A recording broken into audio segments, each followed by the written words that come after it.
ईद उल अजहा की 15 सुन्नत नंबर 1, ईद के दिन सुबह जल्दी उठना सुन्नत है। नंबर 2, गुस्ल करना और पाक साफ होना सुन्नत है। नंबर 3, मिसवाक करना सुन्नत है। नंबर 4, अच्छे और साफ कपड़े पहनना सुन्नत है। नंबर 5, खुशबू लगाना सुन्नत है। नंबर 6, नमाज ईद से पहले कुछ न खाना सुन्नत है। नंबर 7, ईदगाह जाते वक्त तकबीरात पढ़ना सुन्नत है। नंबर 8, नमाज ईद के लिए पैदल जाना सुन्नत है। नंबर 9, खुशी और मुस्कुराहट के साथ लोगों से मिलना सुन्नत है।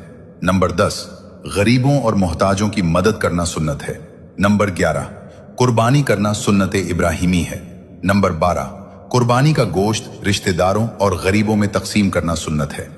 नंबर 13, ईद के दिन ज्यादा से ज्यादा दुआ और जिक्र करना सुन्नत है। नंबर 14, वापसी पर रास्ता तब्दील करना सुन्नत है। नंबर 15, अपनों के साथ मोहब्बत और खुशी बांटना सुन्नत है।